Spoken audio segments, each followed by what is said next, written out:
The wolves smelled death before Anna Grady saw the blood. Dawn was breaking cold and brittle over the Nebraska territory.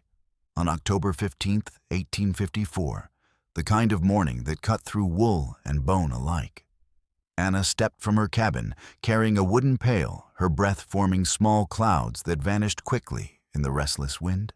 At 40, she had learned to read the prairie's moods, the way shadows fell differently before storms, the urgency that crept into animal movements as winter approached the particular quality of silence that preceded either peace or violence. She had endured 8 such autumns since arriving in the territory with Silas. But this would be her first without Thomas. The boy had died of fever on a February night when the wind howled like something alive and hungry, and snow drifted higher than the windows. Anna had held his small body as it burned with heat. She couldn't break whispering desperate prayers to a God who seemed as distant as the stars wheeling overhead. The grief had carved out a hollow place in her chest that never quite healed. Where once she might have hurried through morning chores, eager to return to the cabin's warmth, now she often found herself pausing, listening, as if the endless prairie might whisper some explanation for why children died while their parents lived unbroken. The sound that shattered the morning stillness was unlike anything in her experience, a low guttural snarling that seemed to rise from the earth itself. Anna froze her knuckles white around the pail handle as she scanned the wheat field beyond their homestead. The harvest was long finished, leaving stubble and scattered stalks that created a maze of deceptive shadows in the pearl-gray light. Then she saw them, 4 timber wolves, their massive forms moving with predatory grace through the remnants of grain. The pack leader was a scarred giant with yellow eyes and a white blaze across his muzzle, his hackles raised as he tested the air. Behind him, 3 younger wolves circled something dark and motionless, their movements growing tighter, more focused. Sweet Mary and Joseph. Anna whispered, her voice lost in the wind. The dark shape wasn't carrion from some unlucky deer. It was a man. She could see buckskin leggings, a shirt decorated with intricate beadwork, and long black hair braided with feathers and small carved bones. A Comanche warrior by his appearance, though what brought him this far north was a mystery that would have to wait.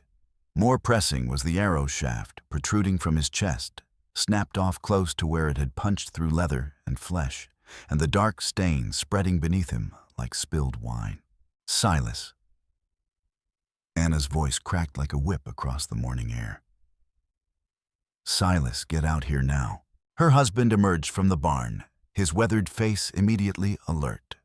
At 43, Silas Grady bore the marks of frontier life, carved deep hands, calloused from breaking sod eyes that had seen too much, shoulders that carried burdens he never spoke of. His dark hair had acquired premature streaks of gray since Thomas's death, and new lines bracketed his mouth like parentheses of unspoken pain. "What is it?" he called. But Anna was already pointing toward the field with a trembling finger. Silas followed her gesture and went pale. The wolves had caught the scent of fresh blood, and their patience was wearing thin. The pack leader took a step closer to the motionless figure, then another, his massive head lowering as he prepared to claim his prize. "Oh, Jesus Christ." Silas breathed, grabbing his Winchester rifle from beside the barn door. He's still breathing. Anna could see it now, the barely perceptible rise and fall of the warrior's chest, the slight tremor in his fingers. He was alive, but barely.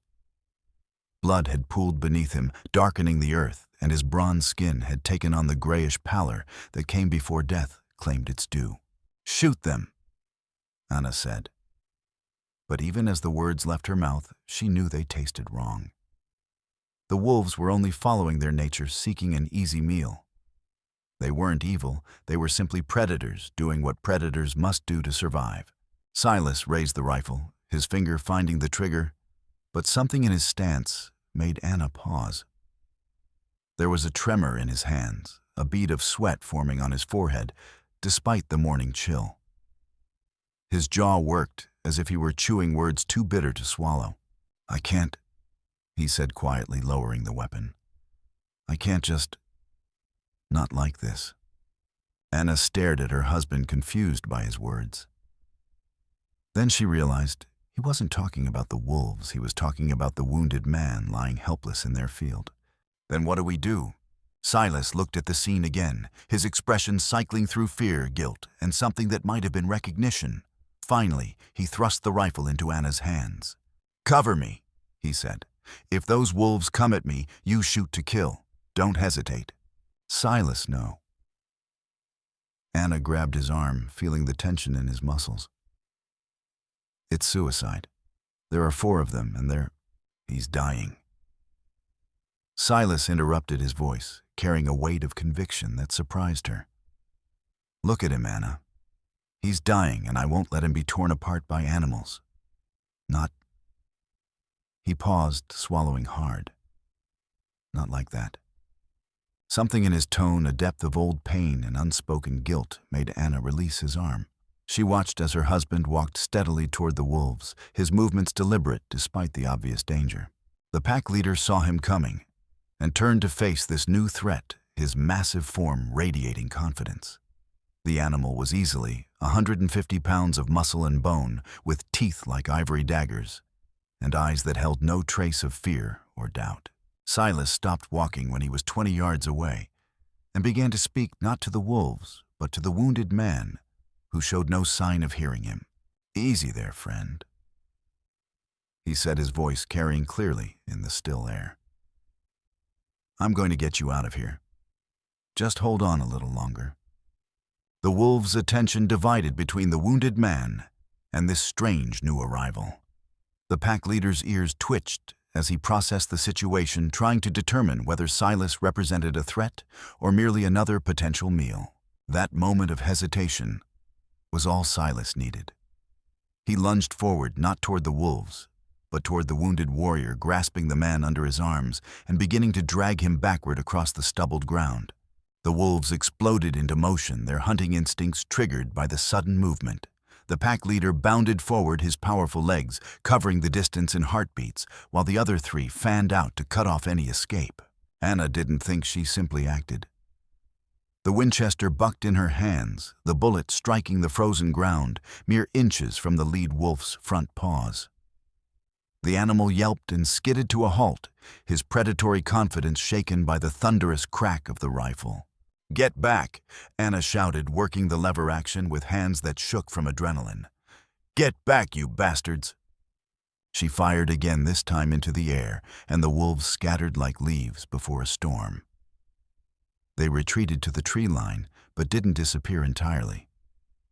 Anna could see their yellow eyes watching from the shadows, patient and hungry. Silas had managed to drag the wounded warrior halfway to the barn.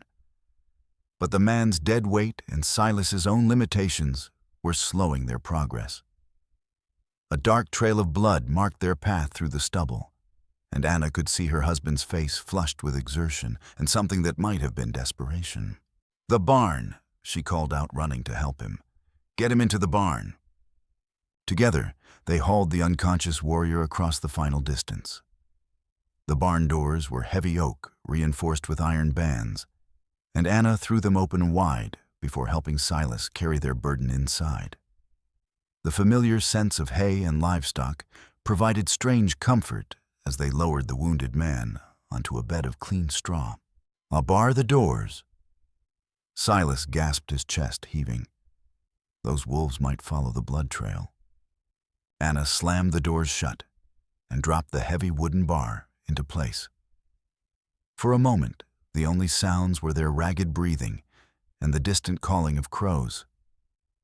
Then the wounded warrior stirred, his eyes fluttering open before closing again. And Anna felt her heart clench with an emotion she'd thought buried with Thomas. "He's alive," she whispered, kneeling beside him. "Dear God, he's actually alive." Up close, she could see the full extent of his injuries.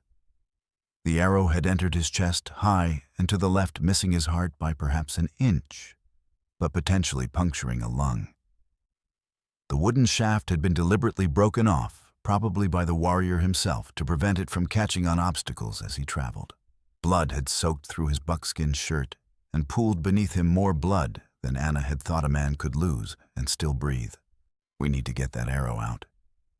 She said, her voice steadier than she felt. And we need to do it now, before he dies, she didn't say. But they both understood. Silas nodded, but she could see the doubt in his eyes. Neither of them had medical training beyond the basic frontier knowledge of cleaning wounds and setting bones. Removing an arrow from a man's chest was surgery, and surgery was a skill that required years of study and practice. I'll get hot water and clean cloth, Silas said, moving toward the barn's side door. And that bottle of whiskey you pretend not to know about? As her husband left to gather supplies, Anna found herself alone with the wounded warrior. She studied his face, trying to read the character written in bone and scar tissue. He appeared to be in his mid-30s with the high cheekbones and bronze skin of the Plains tribes. Old scars crisscrossed his arms and torso, marks of battles fought and survived, evidence of a life lived on the knife's edge of violence. Despite his unconscious state, there was something about him that spoke of dignity and strength. His jaw remained set even in sleep, as if he were fighting pain and weakness through sheer force of will. Anna found herself wondering about his story, how he'd come to be wounded, whether he had family searching for him, what had brought him to their remote corner of the Nebraska territory. The thought of family brought a sharp stab of grief. Thomas would have been fascinated by this mysterious visitor. The boy had been endlessly curious about the world beyond their homestead, always asking questions about the Indians, the soldiers, the endless stream of settlers moving west in search of dreams and fortune. Anna had planned to take him to town when he was older, to show him the wider world that lay beyond their isolated farm. Now that world had come to them in the form of a dying warrior who might not survive the next hour. Silas returned with the supplies, his face grim with determination.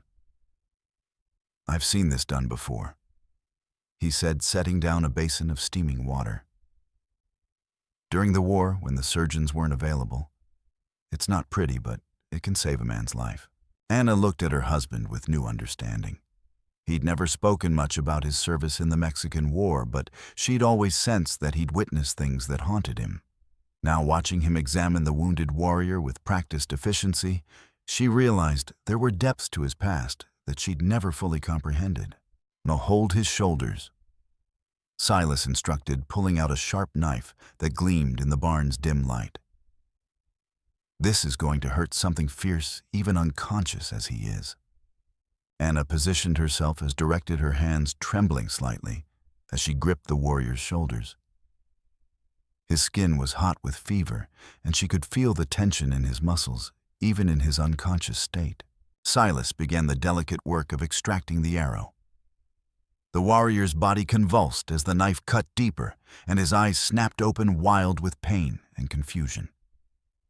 He tried to sit up his hand, reaching instinctively for a weapon that wasn't there. "Easy," Anna said, her voice soft but firm. "Easy there, we're trying to help you."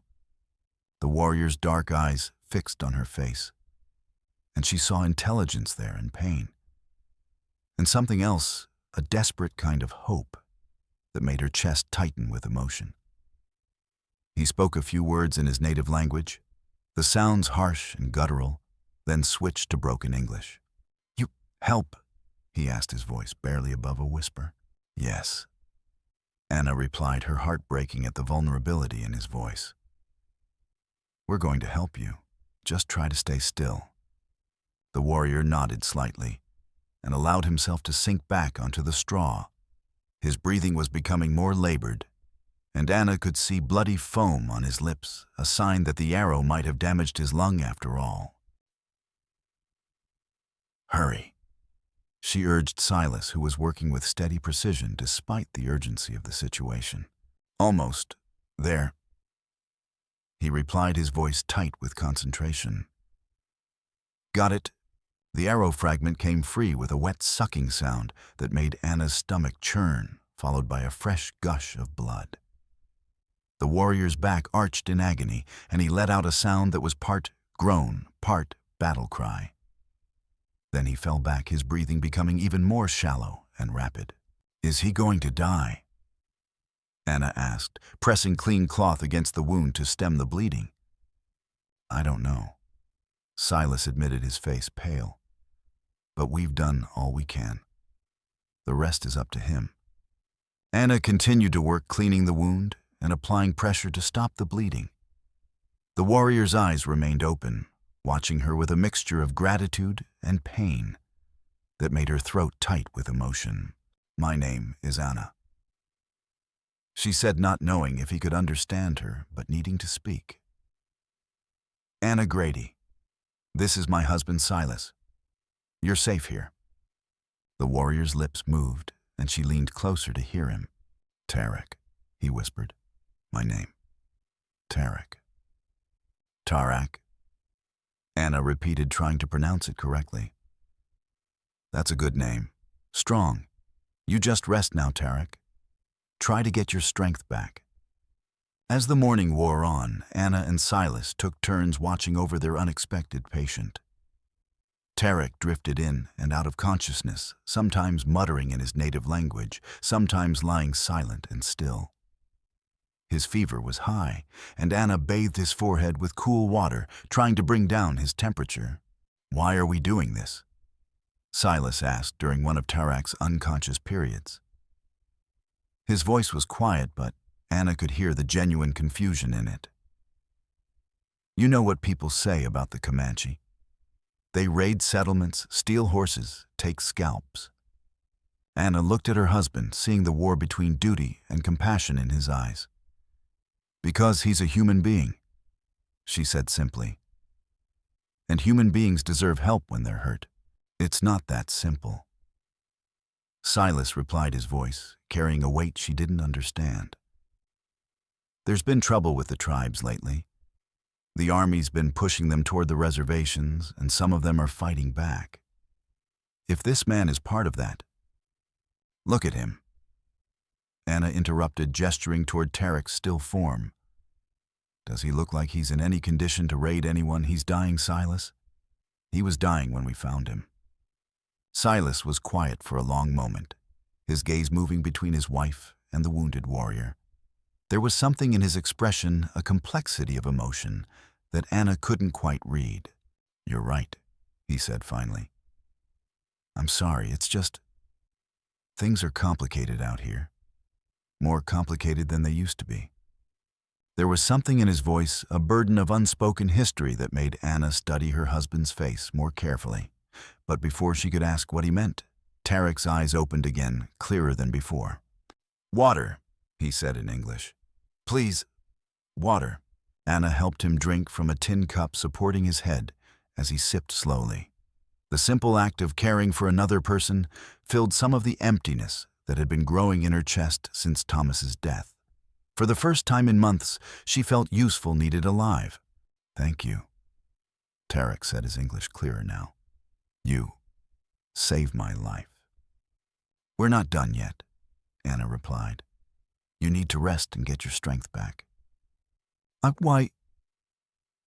Tarek asked, his dark eyes searching her face. Why help me? Anna considered the question, trying to find words for feelings she didn't fully understand herself. Because it's the right thing to do, she said finally. Because when someone's hurt and suffering, we help them. That's what makes us human. Tarek nodded slowly, as if her answer satisfied something deep within him. I am in your debt, he said formally. I will not forget this kindness. As the day progressed, Anna found herself constantly checking on Tarek, bringing him water and thin broth, changing his bandages, monitoring his fever. The warrior's condition was gradually improving, but she could see that he was still weak and in considerable pain. You were alone when we found you, she said during one of their conversations. Where were you headed? Tarek's expression darkened, and Anna could see old pain surface in his eyes. North, he said, to find my people. They were scattered when the blue coats came. Blue coats, soldiers. They say we must go to reservation land. Many of my people agreed, but some refused. They tried to stay on the land of our fathers, the land where our ancestors are buried. Anna felt a chill run down her spine. She'd heard stories about the Army's efforts to relocate the tribes, but she'd never seen the human cost of those policies. Looking at Tarek's scarred face, she began to understand that there were layers to this conflict that went far beyond the simple tales of savage raids and civilized defense that she'd heard in town. What happened to those who refused? She asked, though she feared the answer. Tarek was quiet for a long moment, and when he finally spoke, his voice was heavy with grief. They were driven away. Some were killed. The rest scattered like leaves in the wind, like dust before the storm. Anna thought about her own son, about the fever that had taken him so suddenly and cruelly. She wondered if Tarek had children, if he'd lost family in the violence he described. The thought made her chest tighten with shared pain. "I'm sorry," she said quietly. "I'm sorry for your losses." Tarek looked at her with surprise, as if kindness from a white woman was the last thing he'd expected. "You have losses too?" he said, his voice gentle. "I can see it in your eyes." The shadow of grief. Anna felt tears threaten, but she blinked them away. "We lost our son," she said. 8 months ago. Fever took him. "I am sorry," Tarek replied, and Anna could hear the genuine sympathy in his voice. Children are precious gifts. Their loss, it changes everything inside us. They sat in comfortable silence for a while. Two people who had experienced the worst kind of pain, finding unexpected understanding in each other's presence. Anna realized that despite their different backgrounds, different cultures, different colors, they were bound together by the universal experience of grief and loss. As evening approached, Silas returned to the barn with disturbing news. His face was grim, and Anna could see tension in every line of his body. "There's dust on the horizon," he said quietly. "Riders coming from the east, 3 of them moving fast." Anna felt her heart skip a beat. "You think they're looking for him?" "Could be. Or could be just travelers." Silas paused, his expression darkening. But given the circumstances and the way they're riding, Tarek struggled to sit up, his face tense with alertness, despite his obvious pain. "What kind of riders?" "Hard to tell from this distance," Silas replied. "But they're armed, and they're coming straight for us." "Haharni." "Hide me," Tarek said urgently, his voice carrying the weight of experience. "If they are hunting me, you must not be found helping me. I will not bring harm to people who saved my life." Anna looked at her husband, seeing her own fear reflected in his eyes. They'd committed themselves to helping Tarek, but they hadn't fully considered the consequences of being caught. If these riders were indeed looking for the wounded warrior, being found harboring him could mean serious trouble or worse. "The root cellar," Silas said after a moment of thought. "Under the house. It's cramped and dark, but it's hidden from view." Together, they helped Tarek to his feet, supporting him as he fought waves of dizziness and pain. The wound was still tender, and his strength was far from fully restored, but he moved with the quiet determination of a man who understood that his life might depend on remaining hidden. The root cellar was accessed through a trap door in the kitchen floor, concealed beneath a braided rug that Anna had made during her first winter in the territory. It was a small space, barely large enough for a man to lie down, but it was invisible from above and would muffle any sound. "Nah, how long?" Tarek asked as they lowered him into the hiding place. "However long it takes." Anna replied, her voice firm despite her fear. "Don't worry about us. Just stay quiet and still." As they replaced the trapdoor and repositioned the rug, Anna could hear the sound of approaching horses growing louder. Through the kitchen window, she could see 3 riders cresting the hill that overlooked their homestead. Even from a distance, their intentions were clear from their posture and the way they handled their weapons. "Remember," Silas said quietly, checking his rifle. "We haven't seen anything unusual, just a normal day on the farm." Anna nodded, but her hands were shaking as she busied herself with preparing coffee. She'd never been a good liar, and the stakes of this particular deception were higher than anything she'd ever faced. The riders reined in their horses outside the cabin, and Anna could hear the creak of leather and the jingle of spurs as they dismounted. Through the window, she got her first clear look at their leader, a tall, lean man with cold gray eyes and a jagged scar running from his left ear to his jaw like a lightning bolt frozen in flesh. "Evening, folks." The scarred man called out, his voice carrying the authority of someone accustomed to being obeyed. "Name's Cutter. These are my associates, Pike and Donovan. We're tracking a dangerous savage who was wounded in a fight north of here. You folks seen any sign of Indians in these parts?" Anna exchanged a glance with Silas, and she could see the tension in his jaw, the way his hand rested near his rifle. Her husband stepped forward, positioning himself between the riders and the cabin. "Evening." Silas replied, his voice carefully neutral. "Can't say that we have. Been pretty quiet around here lately." Cutter's cold eyes moved over the homestead, cataloging details with the predatory efficiency of a man who made his living hunting other men. Anna could see him noting the blood trail that led from the field to the barn, the disturbed earth where they dragged Tarek to safety. "That's so." Cutter said, his voice carrying a note of skepticism. "Well, we got reliable information that a wounded Comanche warrior was spotted heading this direction. Big fellow arrow wound in his chest. He's wanted for murder and theft, and there's a $500 reward for his capture." Anna felt her mouth go dry. $500 was more money than they made in 2 years of farming.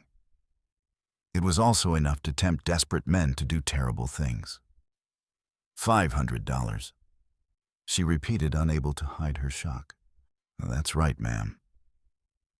Cutter said, touching the brim of his hat in a gesture that seemed more mocking than polite. "More than enough to set a farming family up real comfortable. Of course, that's assuming the savage is brought in alive. Dead, he's only worth half that." The implication was clear. Cutter and his men were bounty hunters, and they weren't particularly concerned about the condition of their quarry when they delivered him to whoever was paying the reward. "Well, like I said," Silas repeated, but Anna could hear the slight tremor in his voice. "We haven't seen anyone." Cutter's eyes narrowed as he studied her husband's face for signs of deception. "You know, it's funny. We found some disturbed ground about a mile back.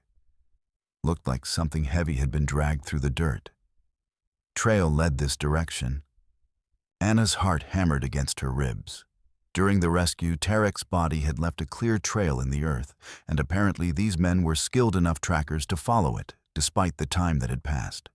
"Could be anything," Silas said, but his voice lacked conviction. "Coyotes drag kills around all the time. Or maybe we pulled a stuck cart through there last week." "It could be."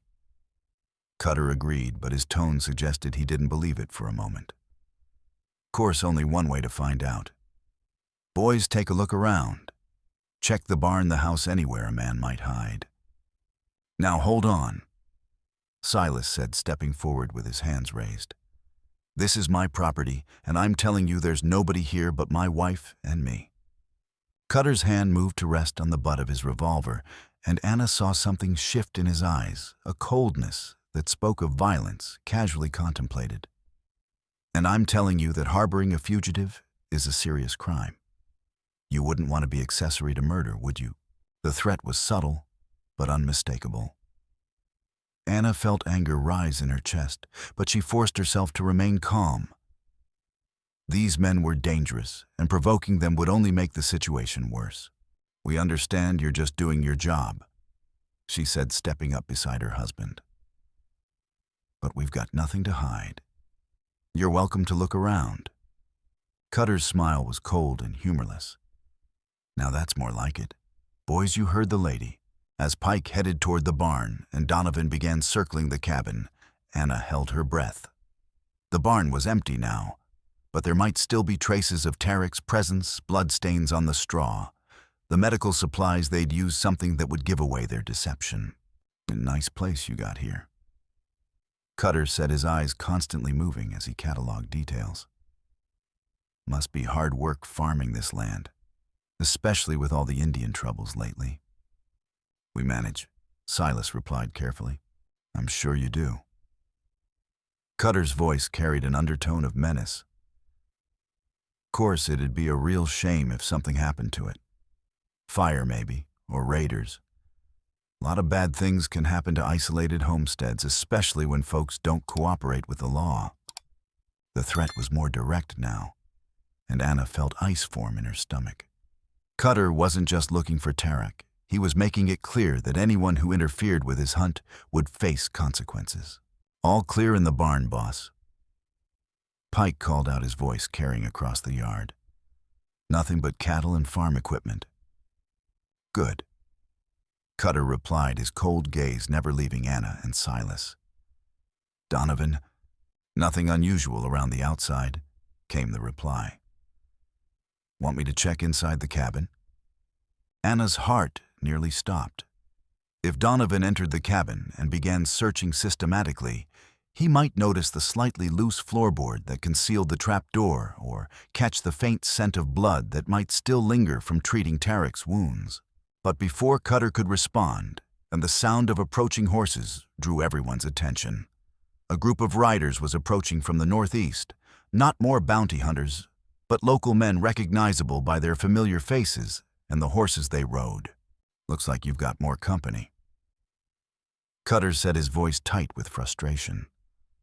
The newcomers were led by Henrik Larsson, their nearest neighbor, a Norwegian immigrant, who'd been farming in the territory for nearly a decade. Behind him rode 3 other men from the surrounding homesteads, all of them armed and looking concerned. Silas, Anna. Henrik called out as he approached, his accented English carrying clearly in the evening air. We saw strange riders earlier, and when we didn't see smoke from your chimney at the usual time, we thought we'd better check on you. Anna could have wept with relief. Their neighbors had come to investigate, and their presence would make it much harder for Cutter and his men to conduct a thorough search or make threats. Everything's fine, Henrik. Silas replied, his voice stronger now. These gentlemen were just asking about some Indian trouble they're tracking. Indian trouble. Henrik's expression darkened with concern. We haven't seen any Indians in these parts for months. Not since the army moved most of them to the reservations. That's what we told them, Anna said quickly. But they wanted to make sure we hadn't seen anything. Cutter's cold eyes moved between the original residents and the newcomers, calculating the odds. 4 armed farmers represented different mathematics than one isolated couple, and Anna could see him weighing the risks of pursuing his investigation. Well, he said finally, his voice carrying poorly concealed frustration, it appears you folks have things well in hand. We'll be moving on. He turned to Anna and Silas, his voice dropping to a lower register that carried clear menace. But we'll be keeping an eye on this area. If I find out you've been lying to me, it won't go well for you. As the bounty hunters mounted their horses and rode away, Anna felt weak with relief. But she also knew that their troubles were far from over. Cutter wasn't the type of man to give up easily, and his suspicions had clearly been aroused. What was that about? Henrik asked, watching the riders disappear over the ridge. Bounty hunters. Silas replied grimly. Looking for some Indian, they claim, is wanted for murder. You believe them? Silas and Anna exchanged glances. Hard to say, Silas said carefully. But they seemed serious about finding him. Henrik nodded, his expression troubled. Well, you keep an eye out. Men like that, they're not always particular about who they bring in, as long as the reward gets paid. After their neighbors departed, Anna and Silas returned to the cabin with heavy hearts. They'd survived the immediate crisis, but Cutter's parting words made it clear that he would be back. How long do you think we have? Anna asked as they lifted the trapdoor to check on Tarek. Not long," Silas replied grimly. "Men like that don't give up easily, and they've got the scent now." Tarek emerged from the root cellar, his face pale but alert. "I heard," he said quietly. "I must leave. Tonight, when darkness comes." "You're not strong enough," Anna protested, seeing the way he favored his wounded side. "And if they're watching the roads, I cannot stay," Tarek insisted, his voice carrying the weight of hard experience. "Every moment I remain here puts you in greater danger. I will not repay your kindness by bringing harm to your family." Anna looked at the wounded warrior, seeing the determination in his eyes. She understood his logic, but she also knew that sending him away in his current condition would likely be sending him to his death. "One more day," she said firmly. "Give your wound time to heal a bit more. Then we'll help you get away safely." Tarek looked as if he wanted to argue, but exhaustion and pain were taking their toll. He nodded reluctantly and allowed Anna to help him back to the barn, where they'd prepared a more comfortable hiding place among the hay bales.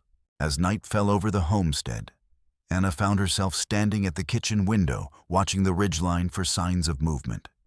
The bounty hunters were out there somewhere, and she could feel their presence like a weight pressing down on her chest. "What have we gotten ourselves into?" she asked Silas, who was meticulously cleaning his rifle. "I don't know," he admitted, his voice heavy with worry. "But I do know we can't turn back now. That man is counting on us, and I won't let him down." Anna nodded, understanding the truth of his words. They'd made a choice to help Tarek, and that choice had consequences that rippled outward like stones thrown into still water. Whatever happened next, they were committed to seeing it through. Outside, the wind picked up, carrying with it the scent of approaching weather. Anna shivered, pulling her shawl tighter around her shoulders. Storm clouds were gathering on the horizon, and she had the feeling that the meteorological tempest would be the least of their worries. In the barn, Tarek lay awake, listening to the sounds of the night and thinking about the kindness he'd been shown. He'd lived his entire life in a world where white settlers and native peoples were enemies, where violence was the common language between their peoples. But here in this isolated homestead, he'd found something different: compassion that crossed the boundaries of race and culture. He thought about his wife, Morning Star, killed 3 years ago in a raid on their winter camp. He thought about his daughter, Little Dove, taken by the same violence that had scattered his people like seeds on the wind. He thought about the path of revenge that had driven him for so long, and wondered if perhaps there might be another way forward. But such thoughts were luxuries he couldn't afford. The men hunting him were killers, and they would stop at nothing to claim their prize. If he remained here, Anna and Silas would pay the price for their kindness. He had to leave, even if it meant facing the hunters alone and wounded. As the first drops of rain began to fall, drumming against the barn roof like impatient fingers, Tarek closed his eyes and tried to rest. Tomorrow would bring new challenges and new dangers. But for now, for this one night, he was safe and cared for. It was more than he'd had in a very long time. The storm struck with biblical fury, transforming the October night into a maelstrom of wind and rain that seemed determined to tear the world apart. Anna lay in bed, listening to the cabin creak and groan under the assault, praying that the roof timbers would hold until morning. The rain hammered against the windows with enough force to crack the glass, and the wind howled across the prairie like the voices of all the damned crying out in unison. Beside her, Silas tossed restlessly, occasionally muttering words she couldn't quite make out. Since Thomas's death, her husband had been troubled by nightmares, and the stress of hiding Tarek seemed to have made them worse. She'd noticed him staring off into the distance more often, his eyes holding a haunted quality that spoke of old guilt and unresolved pain. "The camp," he whispered in his sleep, his voice thick with distress. "God forgive me, the camp." Anna placed a gentle hand on his shoulder, trying to wake him from whatever dark dream held him captive. But before she could rouse him fully, a tremendous crash of thunder shook the cabin, followed immediately by a flash of lightning that illuminated the room in stark, ghostly white. In that brief moment of visibility, Anna saw water beginning to seep through the walls, and she knew they were in serious trouble. "Silas," she whispered urgently, shaking her husband awake. "The cabin's taking on water." He sat up immediately, his farmer's instincts alert to the threat. Through the walls, they could hear a new sound, and the groaning of wood under stress coming from the direction of the barn. "Jesus," he breathed, moving to the window. "The barn's coming apart." Anna joined him at the window, and what she saw made her heart sink to her boots. The barn's roof was sagging badly under the weight of accumulated water, and she could see gaps opening between the boards where the structure was beginning to fail. If the building collapsed, they'd lose not only the structure, but also their livestock animals that represented their entire livelihood and their hope of surviving the coming winter. "We have to do something," she said. But even as she spoke, she knew it was nearly impossible. The storm was too violent, too dangerous to venture outside without risking their lives. From beneath the kitchen floor came a muffled sound, Tarek apparently aware of the crisis above. Anna lifted the edge of the rug and called down softly, "Are you all right down there?" "I can help," came the reply, weak but determined. "Let me help you save what you have built. You need to rest," Anna said. But she could see water beginning to seep through the cabin's walls as well. The entire homestead was under assault, and they needed every pair of hands they could get. Against her better judgment, she lifted the trapdoor and helped Tarek climb out of the root cellar. The warrior's face was pale, and he moved with obvious pain, but his eyes were clear and determined. "Your barn," he said, looking toward the sound of groaning wood. "It will fall unless we act quickly." "We know," Silas said grimly, pulling on his coat. "But there's nothing we can do in this storm. It's suicide to go out there." Tarek studied the situation through the window, his expression thoughtful. "In my people's way, we would shore up the weak spots with whatever materials we could find. Branches, stones, even buffalo hides tied with rawhide. The storm will pass, but the building must survive until it does." Anna looked at her husband, seeing the same desperate calculation in his eyes. They could try to save the barn, but it would mean venturing out into the storm, risking their lives for a structure that might collapse anyway. But without the barn, they'd have no way to shelter their animals through the winter, and that would mean starvation for both livestock and family. "The support beam on the east wall," Silas said, finally making the decision. "If we can brace it with some of the spare lumber, we might be able to keep the roof from caving in." "I will come," Tarek said, struggling to his feet with determination that was both admirable and foolish. "You're in no condition," Anna began, but Tarek cut her off with a look. "I am strong enough to help," he said firmly. "And I will not lie safe and dry while you risk your lives to save what you have built with your own hands." There was something in his tone, a dignity mixed with determination, that made Anna realize he wasn't asking for permission, he was stating his intention. This was his way of repaying their kindness, of proving that he was not just a burden to be hidden, but a man capable of contributing to their survival. "All right," she said, making the decision for all of them. "But we do this together, and we do it smart. No unnecessary risks."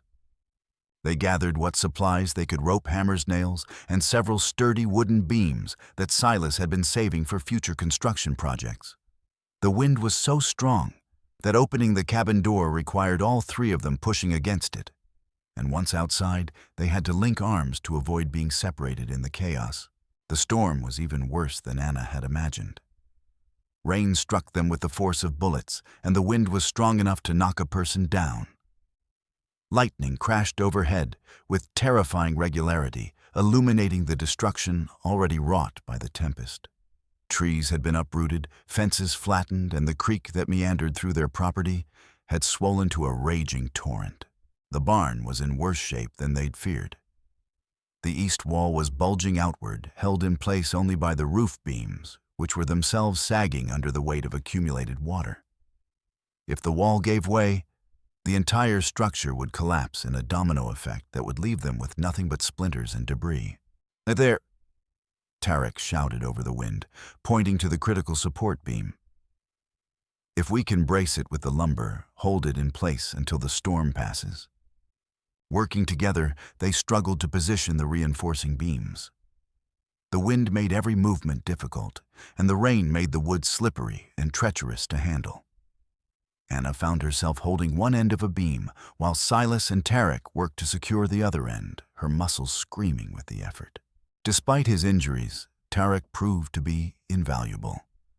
He seemed to understand the structural problems, intuitively positioning himself to bear weight that should have been beyond his current capabilities. Anna realized that his help wasn't just physical. It was a statement of commitment, a way of becoming part of their struggle rather than simply a burden they carried. "The rope," Silas called out, indicating where they needed to secure the bracing. "Tie it off on the main post." Anna fumbled with the wet rope, her fingers numb from cold and effort.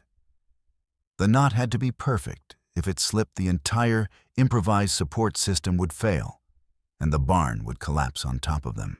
A tremendous gust of wind struck the structure, and for a moment the entire barn swayed, like a ship in a storm.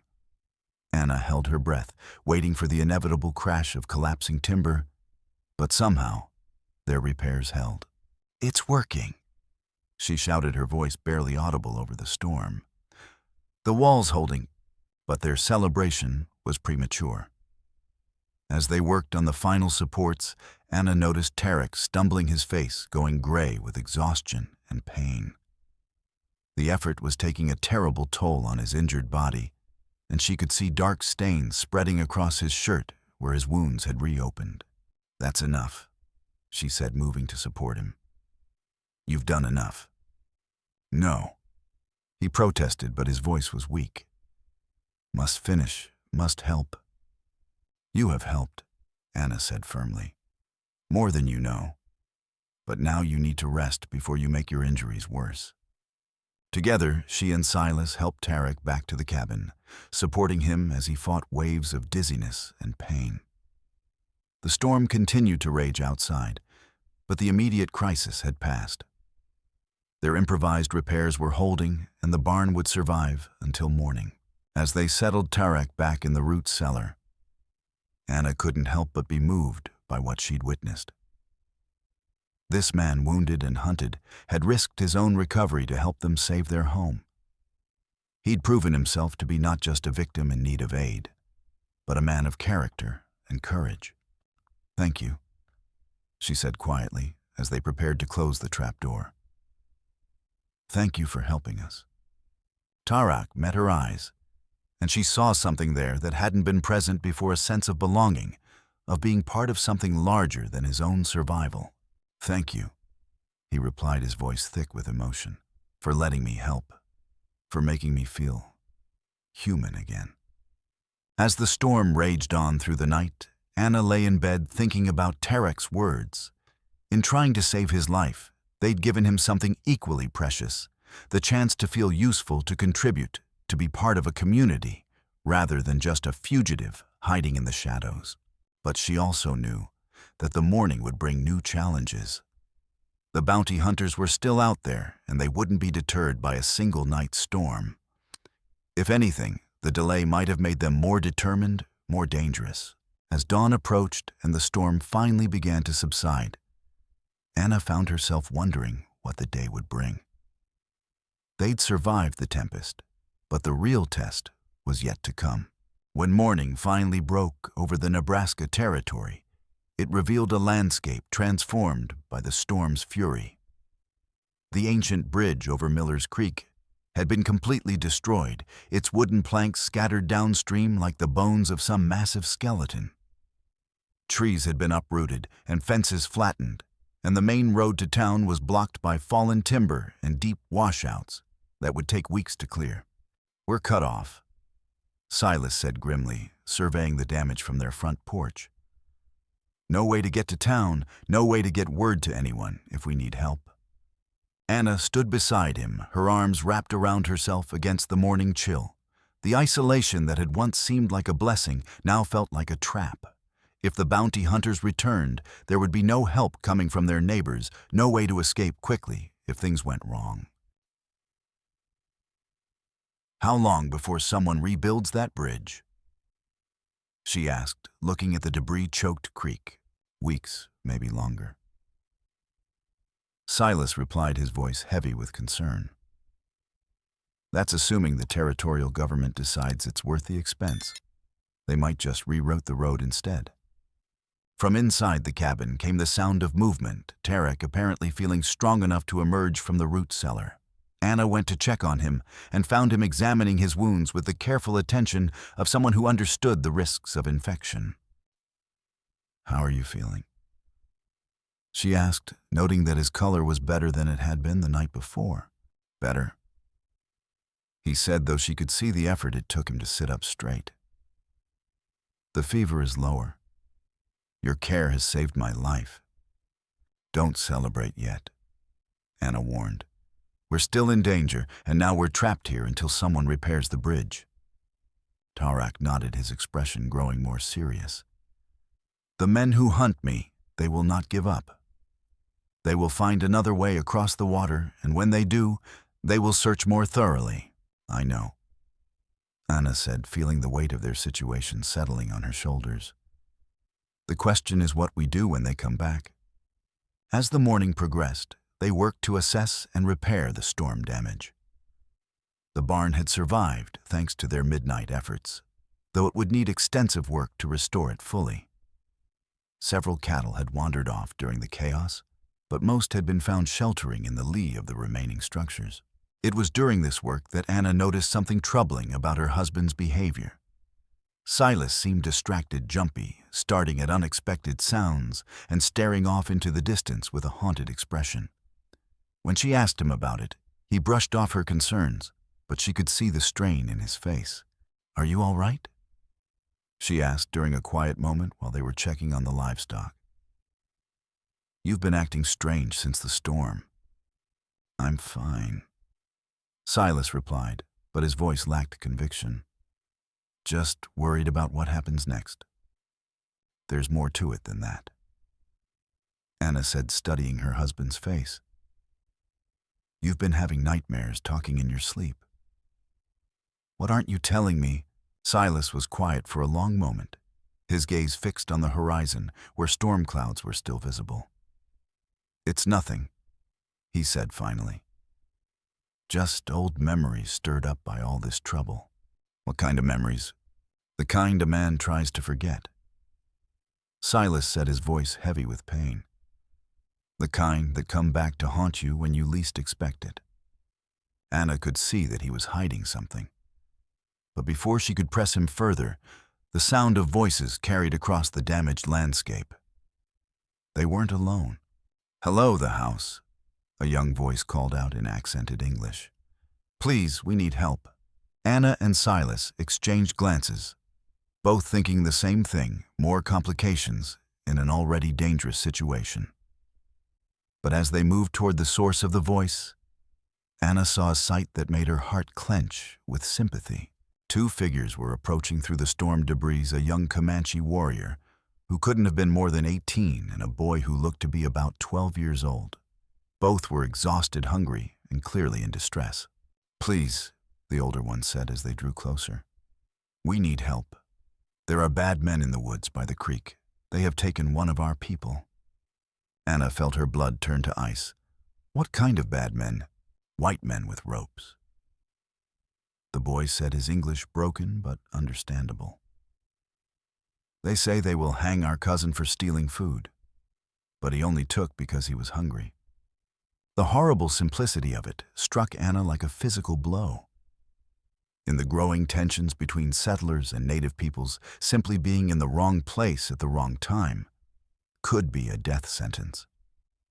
The rule of law was thin on the frontier, and vigilante justice was often the only justice available.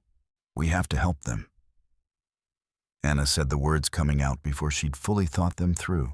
Anna. Silas said warningly, his voice tight with concern. We can't get involved in this. It's too dangerous. Too dangerous. Anna turned to face her husband, anger flaring in her chest. A man is about to be murdered, and you're worried about danger. I'm worried about keeping us alive. Silas replied, his voice strained. We're already taking enough risks hiding Tarek. If we interfere with a lynch mob, then we save an innocent life, Anna finished. Just like we did with Tarek. From the cabin came the sound of the door opening, and Tarek appeared, moving carefully, but with obvious determination. I must go, he said simply. I cannot let them kill one of my people while I hide in safety. You can barely stand. Anna protested, seeing the pain in his movements. Your wounds will heal, Tarek interrupted. But that young man will be dead if we do nothing. Anna looked between her husband and the wounded warrior, seeing the moral divide that had opened between them. Silas was thinking like a survivor, calculating risks and trying to protect what they had. Tarek was thinking like a protector, willing to sacrifice his own safety for the life of another. Where are they? She asked the young Comanche, making her decision. The boy pointed toward the swollen creek, speaking rapidly in his native tongue. Tarek translated his expression, growing darker with each word. By the old ford, he said. About a mile downstream, 6 men all armed. They have already put the rope around his neck. Anna felt her heart sink.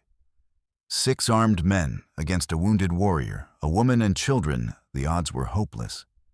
But the alternative was letting an innocent man die while they did nothing. We need a plan, she said. Something that doesn't get us all killed. Anna. Silas said, his voice pleading, please think about this. We can't save everyone. We can't fight every injustice. No, Anna agreed, but we can fight this one. We can try to save this one life.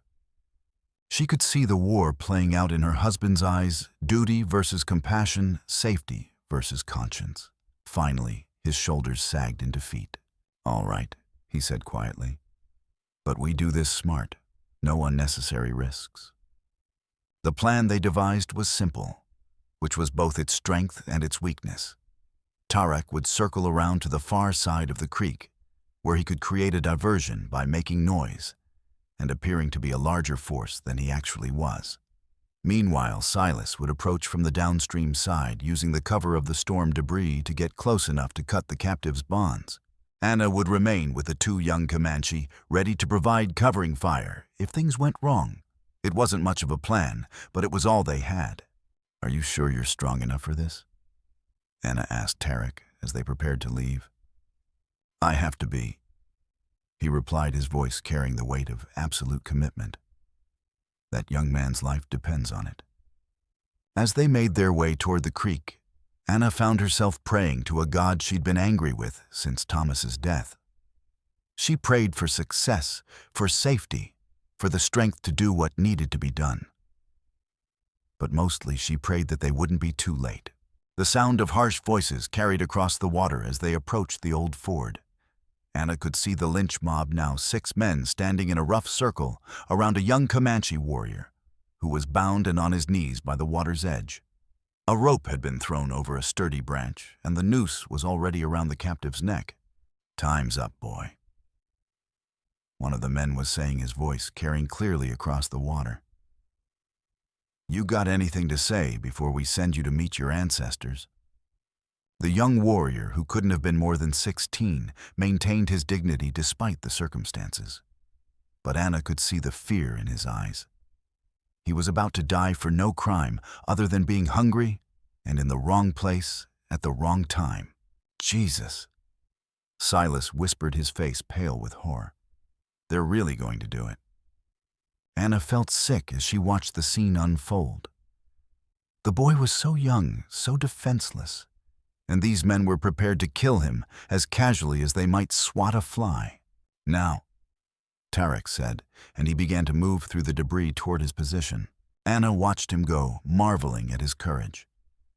3 days ago, this man had been dying in their wheat field. Now he was risking his life to save a stranger, driven by a sense of duty that transcended his own safety. The plan unfolded with agonizing slowness. Tarek reached his position and began his distraction, calling out in Comanche and throwing rocks to give the impression of a war party in the woods. The lynch mob immediately became agitated, their attention diverted from their captive to the perceived threat. "Indians!" one of them shouted. "We're surrounded." In the confusion, Silas made his move, creeping through the debris toward the captive. Anna held her breath as her husband cut the young man's bonds, praying that the distraction would hold long enough for them to escape. But then everything went wrong. One of the lynch mob members, a bearded man with cold, calculating eyes, spotted Silas and raised his rifle. There by the prisoner. The shot rang out across the water, and Anna saw her husband stumble, blood spreading across his shirt. He fell to his knees beside the freed captive, his face twisted with pain and shock. "Silas!" Anna screamed, abandoning her position to run toward her wounded husband. The young warrior Silas had freed was already moving, helping the injured man to his feet and half carrying him toward the cover of the fallen trees. But the lynch mob was in pursuit, their rifles cracking as they fired at the fleeing figures. Anna reached the water's edge just as another shot rang out, this one aimed at her. The bullet whined past her head close enough that she could feel the wind of its passage. She dropped to her knees behind a fallen log, her heart hammering against her ribs. "Anna." Tarek's voice called out from across the creek. "Get back, get to safety." But Anna couldn't abandon her husband. She could see him struggling to stay conscious as the young warrior helped him toward the trees, blood still flowing from his shoulder wound. If she left him now, he would die. The older of the two Comanche boys appeared beside her, his young face set with determination. In his hands, he carried Anna's shotgun and the weapon looking enormous against his small frame. "I help," he said in broken English. "I help you save them." Anna looked at the boy, seeing a courage that belied his years. "Do you know how to use that?" The boy nodded grimly. "My father taught me before the soldiers came, before he died. Together, they provided covering fire, while the wounded men made their escape." Anna had never fired a gun in anger before, but desperation made her steady. Her shots forced the lynch mob to take cover, buying precious time for the rescue. But the situation was rapidly deteriorating. The mob was regrouping, and Anna could see them preparing to charge across the creek. If they reached the fallen trees, there would be no escape. That's when Tarek made his final desperate move. Standing up from his concealment, he called out in a voice that carried across the water, "I am here. I am the one you seek."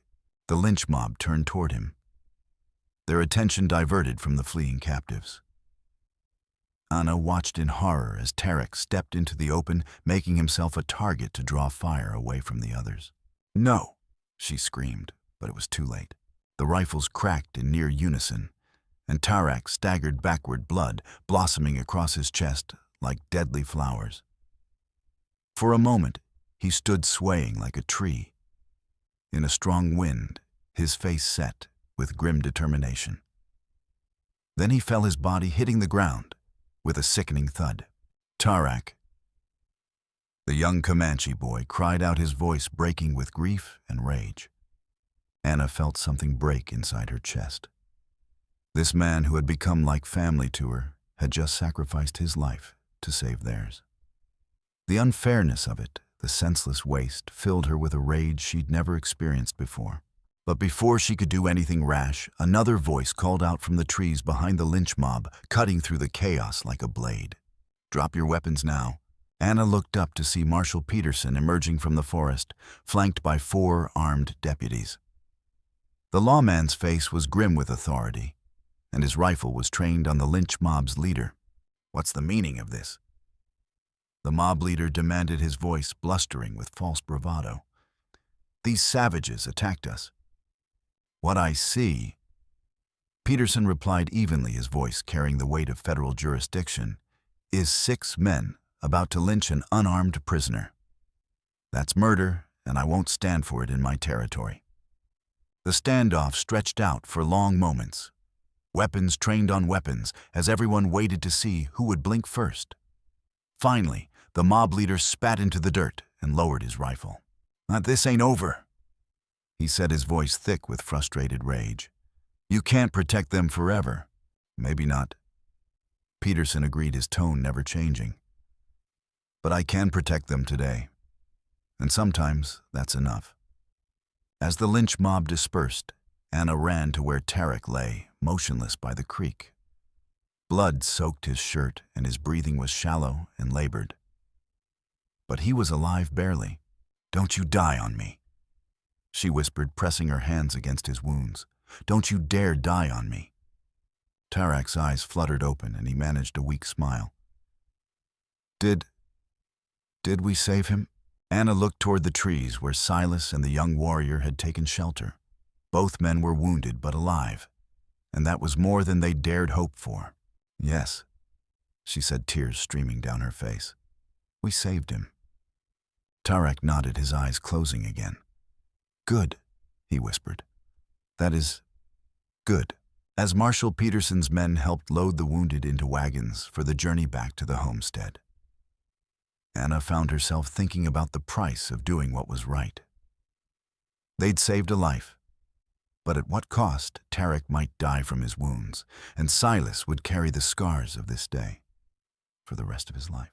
But as she looked at the young warrior they'd rescued, saw the fierce gratitude in his eyes and the proud way he held himself despite his ordeal, she knew they'd made the right choice. In a world that seemed determined to divide people by race and hatred, they'd chosen to see the humanity in each other. It was a small victory, but it was a victory nonetheless. And sometimes Anna thought small victories were all that stood between civilization and chaos. The journey back to the homestead was a blur of pain and exhaustion.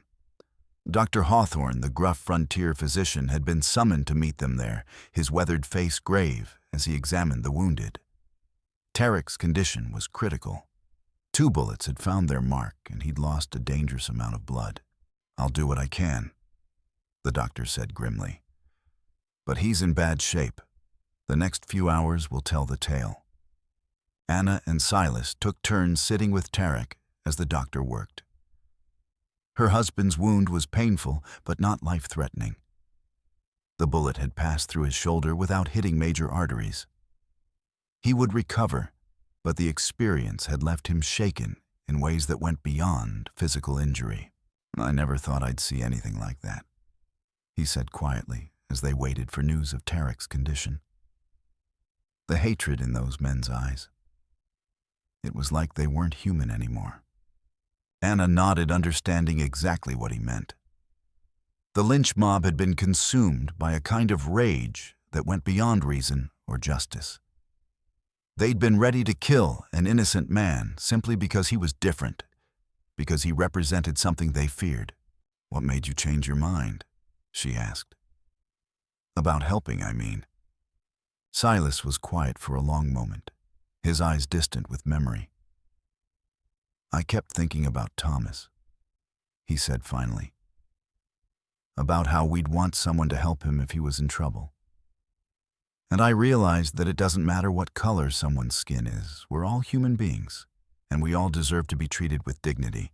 Anna felt a surge of love for her husband, mixed with a growing understanding of the courage it had taken for him to act against his own fears. But she also sensed there was more to his story, layers of history that he hadn't shared with her.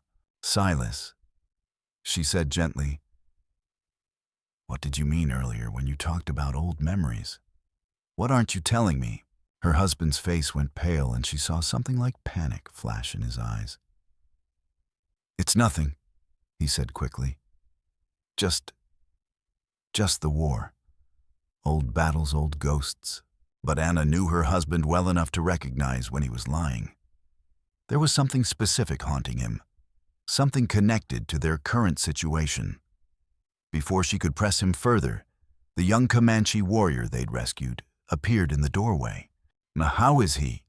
the youth asked, his English careful but clear. "How is the brave one who saved my life?" "Fighting," Anna said simply. He's fighting to live. The young man nodded, his expression solemn.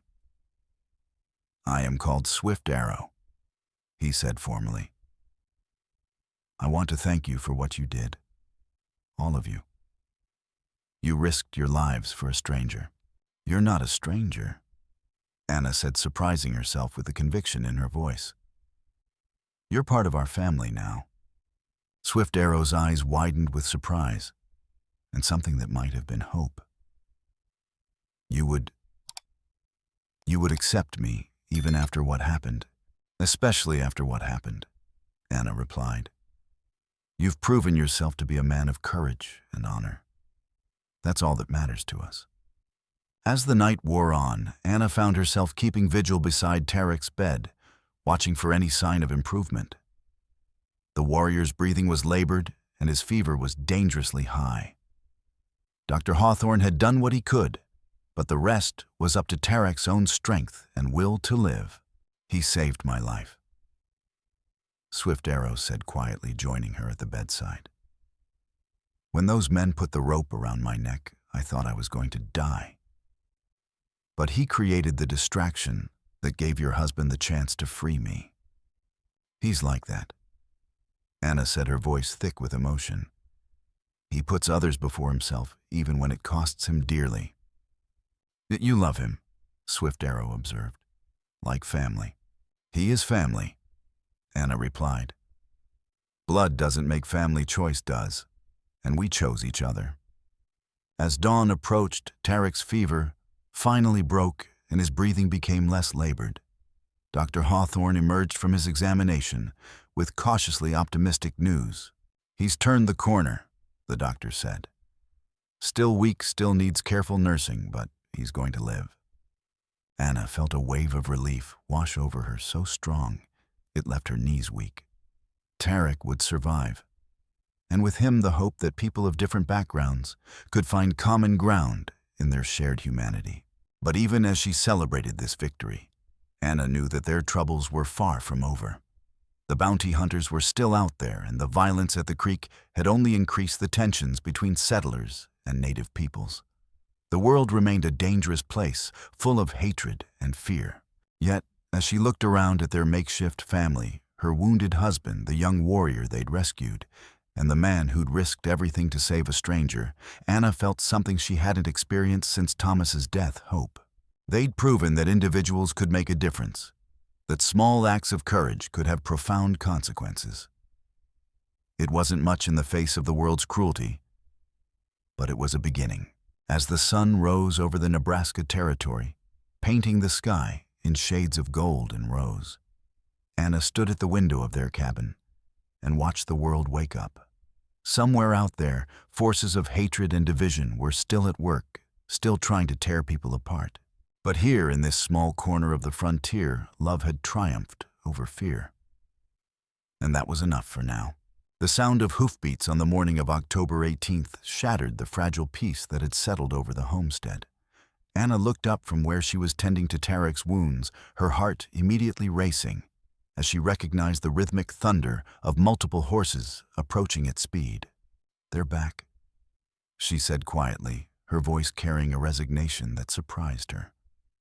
After 3 days of recovery and cautious optimism, the return of danger felt almost inevitable. Silas appeared in the doorway, his wounded arm still in a sling, but his rifle held ready in his good hand. His face was grim, but there was something else there, a kind of determined calm that she'd never seen before. How many? He asked, moving to the window. 3, Anna replied, counting the dust clouds on the horizon. Same as before. Tarak struggled to sit up on his makeshift bed, his face pale but alert. The bullet wounds were healing but slowly, and any sudden movement still caused him significant pain. I should go, he said, his voice weak but determined. I should face them away from your home. You can barely stand, Anna protested. Besides, running didn't work before. Maybe it's time to stop running. Swift Arrow, who had been helping with the morning chores, appeared at her side. The young warrior had grown visibly stronger over the past few days, his natural resilience aided by regular meals and safety. More importantly, he'd begun to feel like part of their family. "I will stand with you," he said simply. "All of you. We face this together." Anna felt a surge of pride and affection for the young man. In the space of a few days, he'd gone from a terrified boy facing death to a confident young warrior ready to defend his adopted family. "We all stand together," she said, making the decision for everyone. "No more hiding, no more running. We face whatever comes." The riders crested the hill, and Anna could see them clearly now.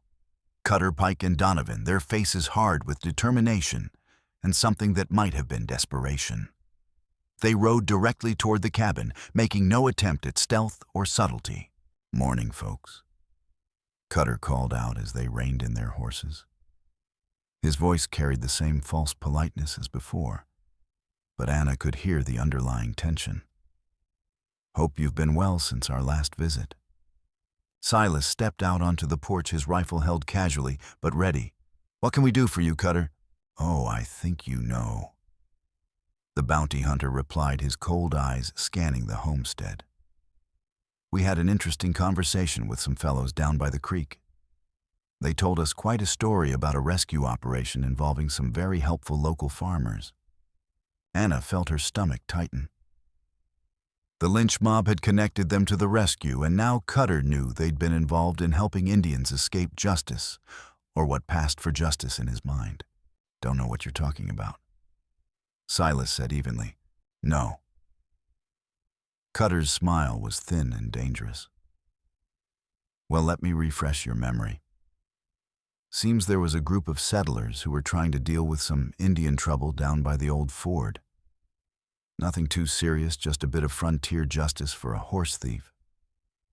"Horse thief!" Anna stepped forward, anger flaring in her chest. That boy was hungry. He took some hardtack and jerky because he was starving. "Ah," Cutter said, his smile widening. "So you do know what I'm talking about.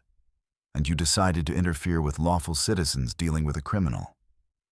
"We decided to stop a murder," Anna replied, her voice steady despite her racing heart. "That's what we decided to do." Cutter's expression darkened. "Murder. That's a strong word, ma'am, especially coming from someone who's been harboring a wanted fugitive." Before Anna could respond, the cabin door opened and Tarek stepped out. He moved carefully, favoring his wounded side, but he stood straight and proud. His dark eyes met Cutter's cold gray ones without flinching. "I am here," he said simply. "I am the one you seek." "Well, well," Cutter said, his voice carrying a note of satisfaction. "The notorious Comanche warrior. You've caused us quite a bit of trouble, boy." "My name is Tarek," the warrior replied with dignity. "And I have caused you no trouble. I have done nothing wrong." "Nothing wrong?" Pike laughed harshly. "You killed 3 settlers near Fort Kearney, stole their horses and supplies, attacked a military patrol. Those are lies." Tarek said, his voice carrying absolute conviction. "I have killed no innocent people. I have stolen nothing. I have attacked no one except in defense of my own life. Your word against theirs." Cutter shrugged. "And seeing as how you're a savage and they're civilized folks, I don't think there's much question about who people will believe." Anna felt a chill run down her spine. The casual racism in Cutter's words, the assumption that Tarek's life was worth less simply because of his race, filled her with a rage that threatened to overwhelm her judgment. "You're wrong," she said, her voice shaking with emotion. "People will believe the truth when they hear it."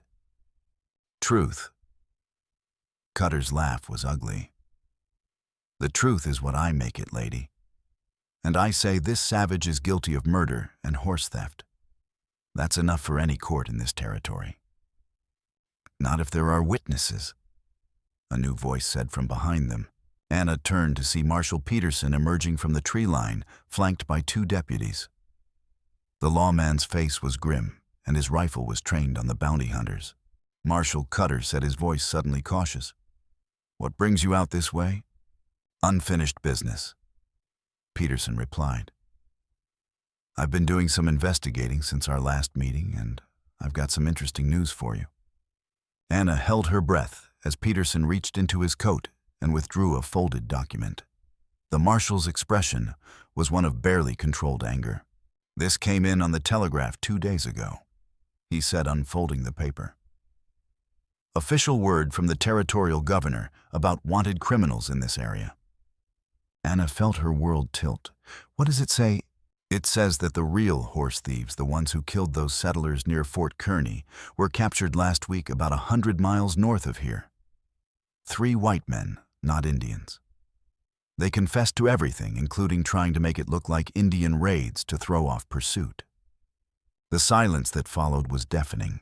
Anna could see the color draining from Cutter's face, could see Pike and Donovan exchanging nervous glances. "That's impossible," Cutter said, but his voice lacked conviction. "Our information was solid. We had reliable witnesses." "You had lies," Peterson interrupted. "Lies told by the real criminals to protect themselves. And you've been hunting an innocent man." Anna felt a surge of vindication so strong it made her knees weak. Tarak was innocent not just of the specific crimes he'd been accused of, but of any wrongdoing at all. The warrior she'd grown to love like a brother had been telling the truth all along. "There's more." Peterson continued, his voice growing harder. "I also received some very interesting information about you 3. Seems there have been reports of fake bounty hunters operating in this territory, men who've been using forged documents to capture innocent people." Anna could see the truth dawning on everyone's faces. Cutter and his men weren't legitimate bounty hunters. They were criminals using the chaos of the frontier to prey on innocent people. "You're under arrest," Peterson said. "All 3 of you, for fraud, kidnapping, and conspiracy to commit murder." That's when Cutter made his move. The fake bounty hunter's hand flashed toward his gun, his draw smooth and practiced. But Marshal Peterson was ready, his own weapon clearing leather a split second before Cutter's. The 2 shots came so close together, they sounded like one. Cutter's bullet went wide, splintering the cabin wall inches from Anna's head. Peterson's shot was true, catching the fake bounty hunter in the chest and spinning him around. He crashed into his horse blood, spreading across his shirt like spilled wine. Pike and Donovan went for their guns, but they were facing too many weapons. Silas fired despite his wounded arm, his bullet taking Pike in the shoulder. Swift Arrow, who had grabbed a rifle from inside the cabin, wounded Donovan in the leg. The brief firefight was over in seconds, leaving 2 men dead and 2 wounded. The acrid smell of gunpowder filled the air, and Anna's ears rang from the sound of the shots. "Everyone all right?" Peterson asked, his voice hoarse. Anna looked around at her family, her wounded husband, the young warrior they'd rescued, and the man who'd risked everything to save a stranger. They were all alive, all safe. "We're fine," she said, her voice shaking with relief. "We're all fine." Peterson nodded and then turned his attention to the surviving outlaws. Pike was clutching his shoulder, his face pale with pain and shock. Donovan was sitting in the dirt, pressing his hands against his wounded leg. "You boys are going to tell me exactly what you've been up to," the marshal said grimly. "And you're going to tell me who's been helping you." As Peterson's men secured the prisoners and began the process of cleaning up the scene, Anna found herself sitting beside Tarak, who had collapsed back onto his bed, exhausted by the confrontation. "It's over," she said, as much to herself as to him. "It's finally over." Tarak nodded, his eyes closed. "Justice has been served," he said quietly. "The truth has come out." "What happens now?" Swift Arrow asked, his young face uncertain. Anna looked around at their makeshift family at the cabin that had become a fortress at the land that had been watered with blood and tears. "Now we heal," she said. "Now we rebuild. Now we move forward." As the sun climbed higher in the sky, Anna felt something she hadn't experienced in months: true peace. The immediate danger was over. The truth had been revealed, and justice had been served. They were free to live their lives without fear, free to build the future they'd dreamed of. But even as she celebrated this victory, Anna knew that the real work was just beginning. They had to heal from their wounds, both physical and emotional. They had to rebuild what had been damaged or destroyed. Most importantly, they had to learn how to live as a family bound together, not by blood, but by choice and shared experience. It wouldn't be easy, but then again, nothing worthwhile ever was. They'd proven that courage and compassion could triumph over hatred and fear. They'd shown that love was stronger than prejudice, that family was more than blood. As she looked around at the faces of the people she'd chosen to call family, Anna felt a deep sense of gratitude. They'd all been changed by their experiences, forged in the fires of adversity into something stronger and more beautiful than they'd been before. The future stretched out before them, uncertain but full of possibility. And for the first time since Thomas's death, Anna felt truly hopeful about what tomorrow might bring. 6 weeks later, Anna stood in the doorway of their rebuilt cabin, watching the November sun cast long shadows across the Nebraska territory. The structure was larger now, expanded to accommodate their growing family. The barn, too, had been completely reconstructed, stronger and more spacious than before. The homestead buzzed with activity as their neighbors worked to complete the final repairs. Henrik Larsson was directing the installation of new windows, while his wife helped Anna prepare a celebratory meal. The Kowalski family had brought furniture they'd crafted themselves, and even some of the townspeople had made the journey to help with the work. "Hard to believe it's only been 6 weeks," Silas said, joining her in the doorway. His wounded arm had healed completely, and the lines of stress and hidden guilt had faded from his face. More importantly, the weight of his unspoken secrets had been lifted, replaced by the clean burden of acknowledged truth. Anna smiled, watching Tarak and Swift Arrow work together to repair the fence that surrounded their property. The older warrior moved with only a slight limp, now his bullet wounds having healed remarkably well. Swift Arrow had grown visibly stronger and more confident, his natural leadership abilities emerging as he took on more responsibility around the homestead. "It feels like a lifetime," Anna replied, her hand unconsciously moving to rest on her still flat stomach. So much has changed. The biggest change was one that only she knew, about a secret she'd been carrying for the past 2 weeks. Dr. Hawthorne had confirmed what she'd suspected: she was pregnant, about 2 months along. The baby would be born in late spring, a new life, to celebrate the renewal they'd all experienced. "Anna," Tarak called out, waving her over to where he and Swift Arrow were working. "Could you settle an argument for us?" She walked over to join them, marveling at how naturally the two Comanche warriors had integrated into their community. There had been some initial suspicion and fear from a few of the neighbors, but the story of their courage and sacrifice had quickly won over even the most skeptical. "What's the argument?" she asked. "Swift Arrow thinks we should plant corn in the south field next spring," Tarak explained. "I think wheat would be better. What do you think?" Anna looked at the two men, seeing the easy camaraderie that had developed between them. They'd become like father and son, the older warrior passing on his knowledge and wisdom to the younger one. "I think," she said with a smile, "that we should plant both.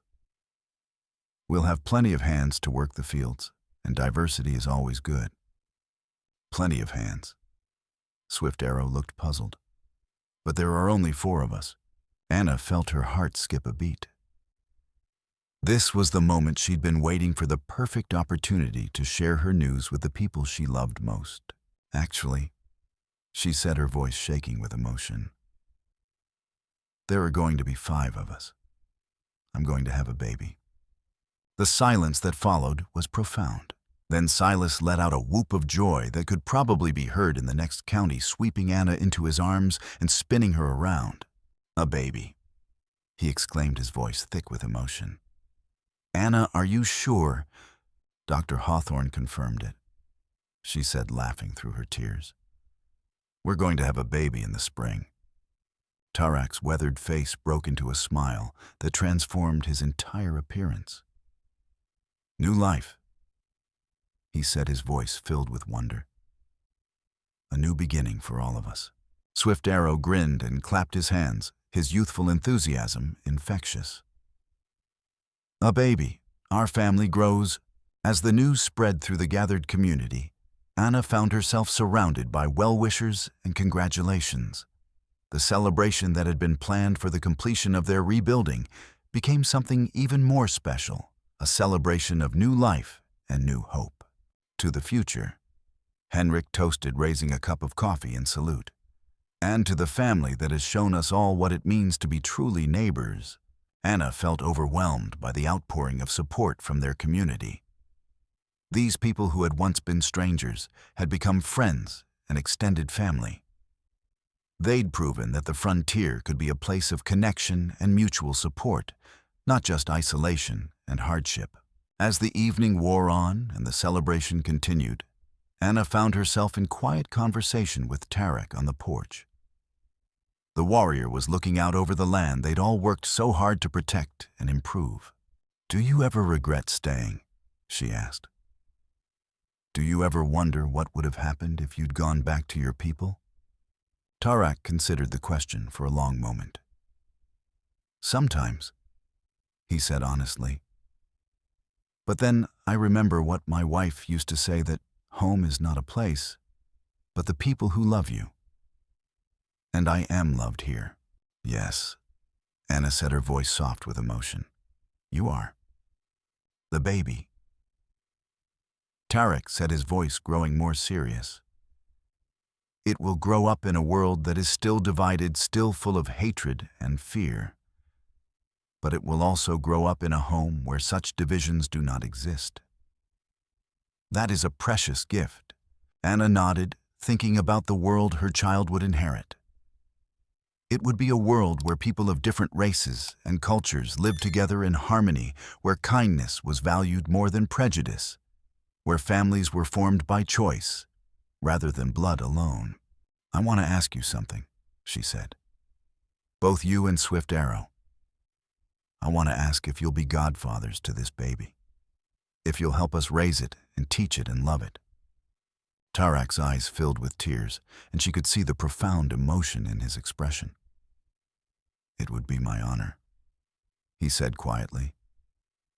"The greatest honor of my life." From inside the cabin came the sound of laughter and conversation, and the voices of people who had chosen to build something beautiful together. Anna stood up, preparing to rejoin the celebration, but paused for one last look at the land that had cost them so much, but had also given them so much in return.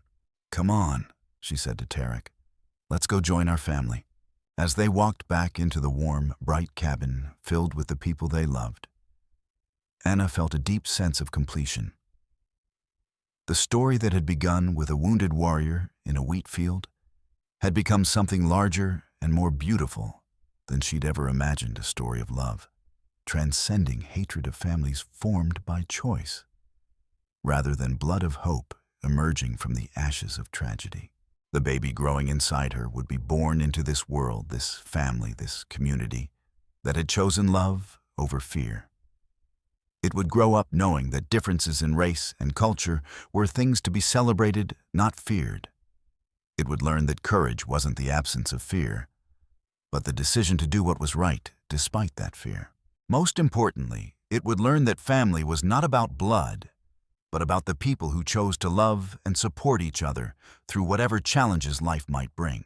As Anna looked around at the faces of the people she'd chosen to call family, her husband, her adopted sons, her friends and neighbors, she felt an overwhelming sense of gratitude.